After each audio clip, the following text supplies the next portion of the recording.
नमस्कार, सत श्री अकाल, आदाब एंड हेलो एवरीवन। मैं हूं जैस्मिन रियाद और बहुत-बहुत स्वागत है आपका इस प्रोग्राम में जिसका नाम है एस्ट्रो प्लस, जो कि पंजाब प्लस टीवी चैनल की पेशकश है। अभी से हम आपका शुक्रिया करते हैं कि आप आ गए इस शो को देखने और आशा भी करते हैं कि आप सारा शो देखेंगे।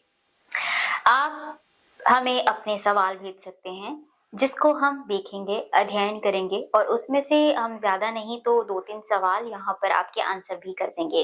लेकिन अगर आपका सवाल ना चुना जाए तो ये नंबर जो नीचे फ्लैश हो रहा है ये आपको नोट कर लेना है। यहाँ पर आपको पेड कंसल्टेशन लेना है, तो आपका फोन का इंतजार रहेगा हमें।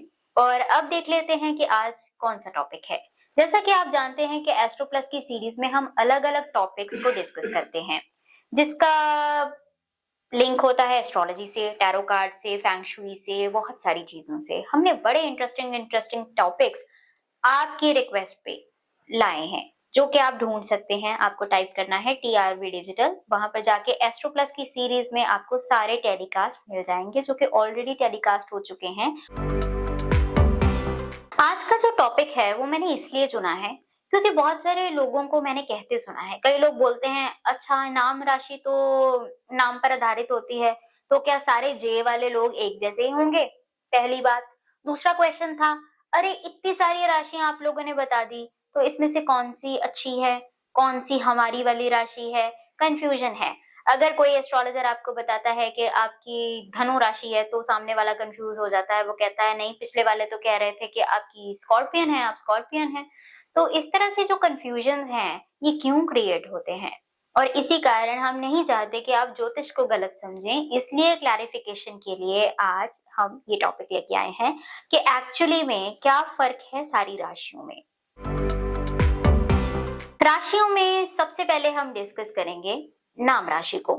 नाम राशि सिर्फ इतना अध्ययन करने के लिए काम आती है कि जातक में कौन सी ऊर्जा जो है वो प्रबल है।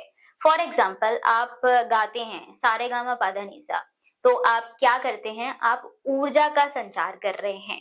जैसे ही आपने देखा होगा कि जो लोग क्लासिकल सिंगिंग करते हैं वो एक ही शब्द का उच्चारण बार बार करते हैं, गायन बार बार करते हैं ताकि ऊर्जा आसपास फैल जाए।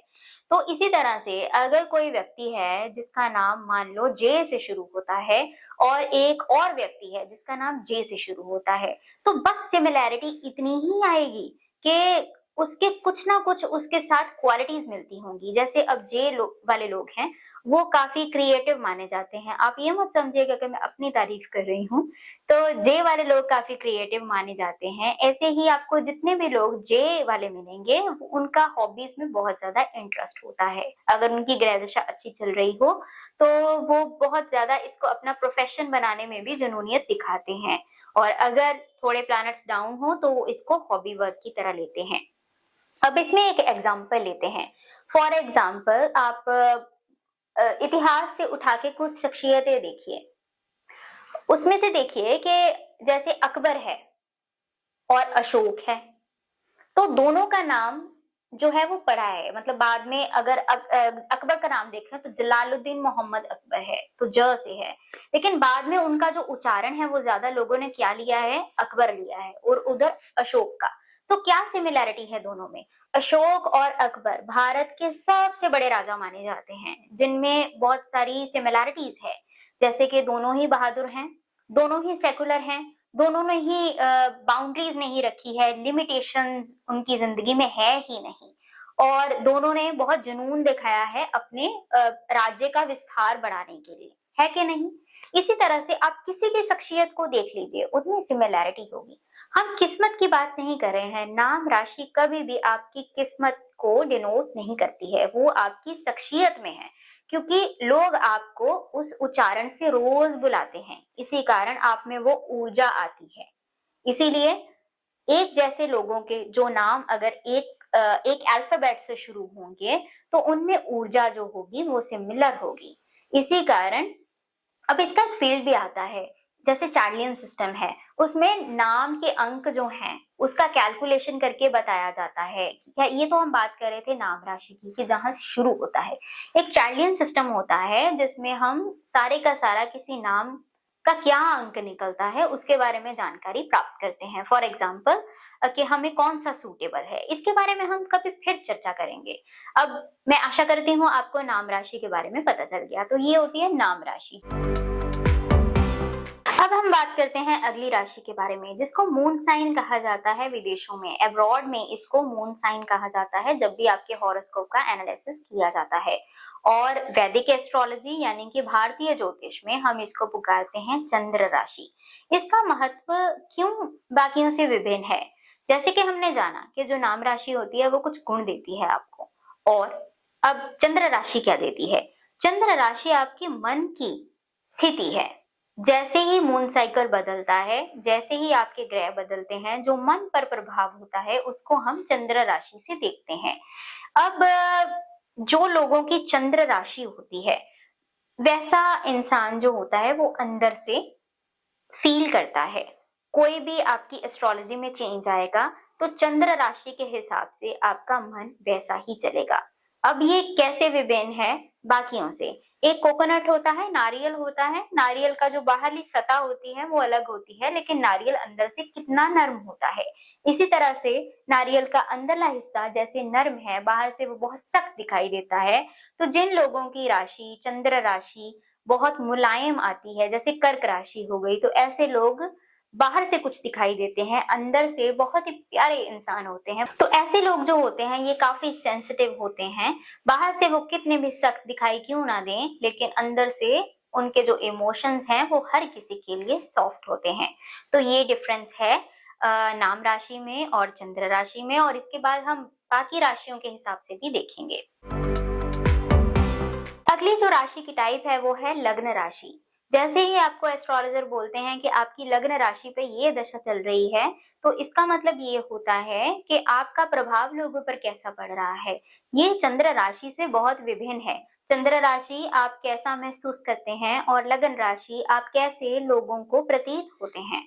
अगर आप अंदर से बहुत ज्यादा टैलेंटेड हैं, आपको बहुत जुनून है काम करने का, लेकिन सामने वाले पर आपका इंप्रेशन ही नहीं पड़ रहा है, इसका मतलब है कि लग्न राशि में कुछ ना कुछ ऐसा चल रहा है जो कि आपके काम को सामने वाले को सराहा ही नहीं जा रहा। सामने वाला आपके काम को सराह नहीं पा रहा है, क्योंकि आपका इंप्रेशन उस पे अच्छा नहीं पड़ रहा है। तो लग्न राशि में कोई ना कोई प्रॉब्लम चल रही होगी। सो इसीलिए लग्न राशि चंद्र राशि से बहुत अलग होती है। लग्न राशि और चंद्र राशि का कॉम्बिनेशन अच्छा चलना बहुत जरूरी होता है, क्योंकि ये मन और कैसी आपकी स्थितियां चल रही हैं उसका कॉम्बिनेशन है। फॉर एग्जाम्पल, आप मन से बहुत अच्छा चल रहे हैं लेकिन लोगों को उदास दिख रहे हैं, या फिर इससे उल्ट, आप मन से बहुत उदास हैं लेकिन लोग समझ रहे हैं इसका तो सब कुछ ठीक है, सब कुछ अच्छा है। तो वो कॉम्बिनेशन एस्ट्रोलॉजी में हम ढूंढते हैं जिसमें आपकी चंद्र राशि और लगन राशि दोनों की स्थितियां बहुत अच्छी चल रही हों, तो उसको कहा जाता है कि ये बहुत गोल्डन पीरियड आ गया है और इसका इंतजार सभी को रहता है। अब जानते हैं कि नेक्स्ट टाइप कौन सा है। अगले होते हैं सनसाइन, और सनसाइन भी दो प्रकार के होते हैं।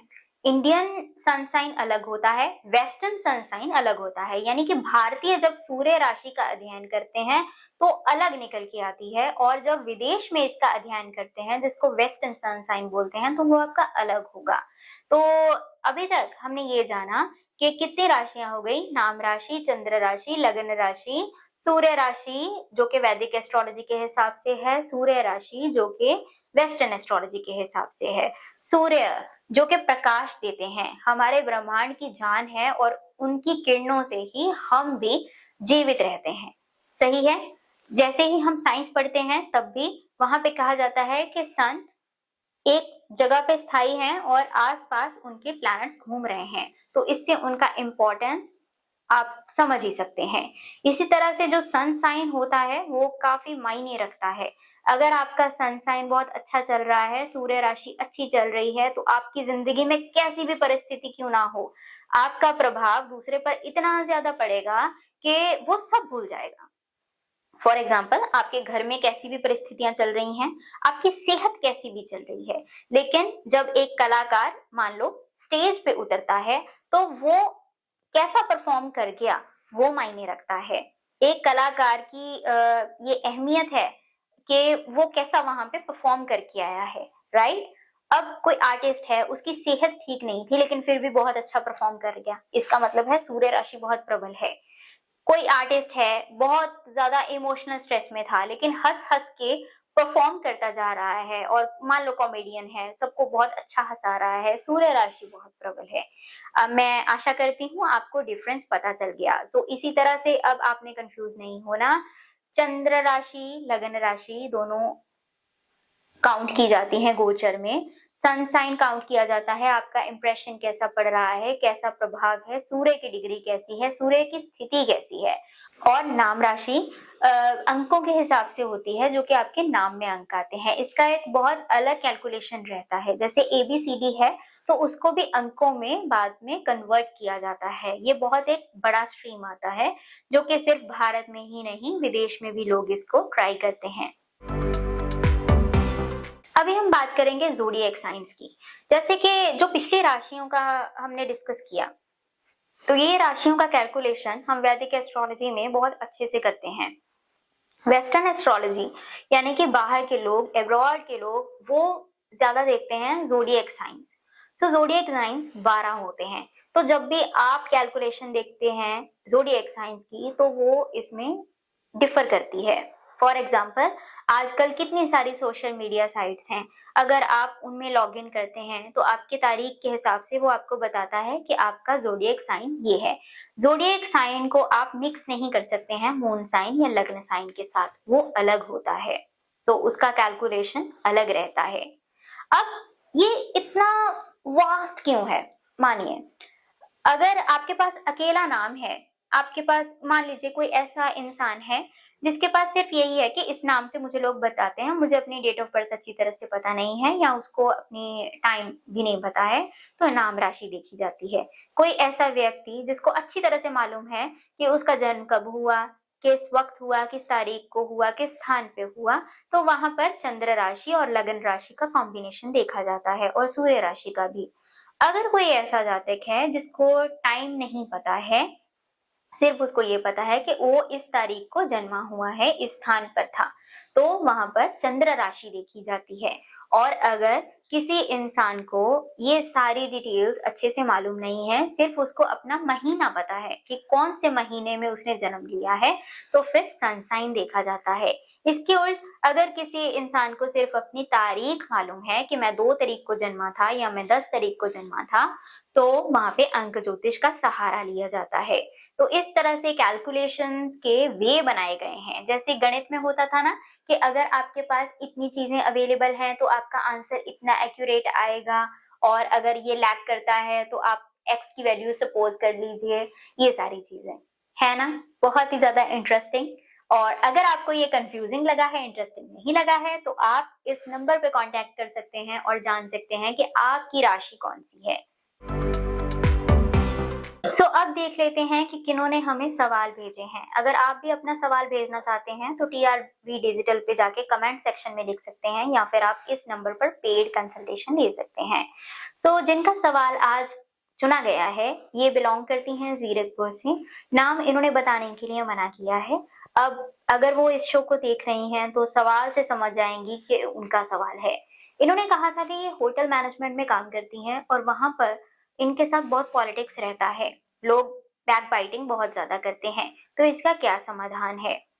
देखिए, अगर आप क्रिस्टल्स के बारे में जानना चाहती हैं या आप ये जानना चाहती हैं कि क्या आपको कौन से कलर्स या कौन से क्रिस्टल्स आपको सूट करेंगे, जेमस्टोन सूट करेंगे, तो आपको पेड कंसल्टेशन ही लेना होगा, क्योंकि ये काफी वास्ट चला जाता है। लेकिन अगर आप पॉलिटिक्स की बात कर रही हैं तो आपका जो एस्ट्रोलॉजी के हिसाब से देखिए, मई 2025 में कुछ चेंजेस आए थे। उसके बाद आपकी कुंडली में जहां पर राहु बैठे हैं वहां पर आपको पॉलिटिक्स झेलना पड़ रहा है, और इतना ज्यादा पॉलिटिक्स हो नहीं रहा जितना ज्यादा आपको ओवर थिंकिंग हो रहा है। तो आपको ये चीज अवॉइड करनी है। जिनका सवाल आज यहाँ पर हमने आंसर करने के लिए चुना है, ये ताल्लुक रखती हैं जीरकपुर से। इन्होंने अपना नाम बताने से इनकार किया है, इसलिए सीक्रेसी हमने रखी है। सवाल से समझ जाएंगी कि किन की बात हो रही है। बात हो रही है उनकी जो होटल मैनेजमेंट में काम करती हैं और इन्होंने कहा था कि इनके साथ पॉलिटिक्स का प्रॉब्लम रहता है कि लोग बहुत पॉलिटिक्स करते हैं।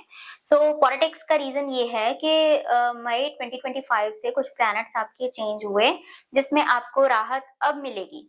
तब से ऐसा ही चला आ रहा था। आपको बहुत उतना ज़्यादा पॉलिटिक्स हो नहीं रहा है जितना आप फ़ील करके डर रही हैं। सो आप 15-16th के बाद राहत महसूस करेंगी। अगर आप इस चीज़ का सॉल्यूशन जानना चाहती हैं तो आप पेड कंसल्टेशन ले सकती हैं। अगला सवाल परमजीत सिंह जी का है, जिन्होंने हमें अपने घर का नक्शा भेजा था। इस नक्शे के अकॉर्डिंगली उन्होंने हमें पूछा कि क्या जो डायरेक्शंस हैं वो ठीक हैं। परमजीत जी, डायरेक्शंस की बात बाद में आती है, लेकिन सबसे पहले अगर घर का जो मुख्य द्वार है वो साउथ की तरफ हो तो आपको बहुत सारी रेमेडीज करनी चाहिए। बिकॉज़ आपको आप हर्बल एस्ट्रोलॉजी में जा सकते हैं, आप बहुत सारे वहाँ पे प्लांट्स लगा सकते हैं जो अच्छी ऊर्जा को क्रिएट करेंगे। इसका मतलब ये नहीं है कि आप साउथ में ले ही नहीं सकते हैं। साउथ बेसिकली बहुत एक मैच्योर डायरेक्शन है, जहाँ पर जब आप रहने लग जाते हैं, तो आप में एक अलग तरह की मैच्योरिटी आती है घर के सारे सदस्यों में। तो वहाँ पर थोड़ा जॉली एलिमेंट, फनी एलिमेंट थोड़ा कम होने लगता है और हम अपनी लाइफ में काफ़ी ग्रोथ के बारे में, प्रैक्टिकैलिटीज़ के बारे में सोचते हैं।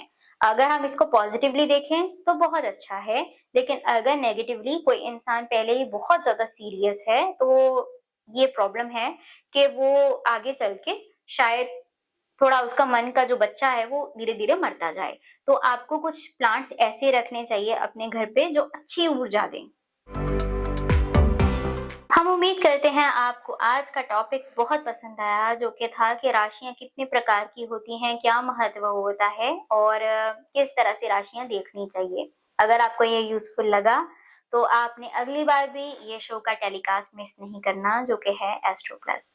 अगली बार फिर मुलाकात होगी इसी शो पे, पंजाब प्लस टीवी चैनल पे। तब तक के लिए अपना बहुत-बहुत बहुत ख़्याल रखें। नंबर सेव कर लें अगर आपको पेड कंसल्टेशन लेना है।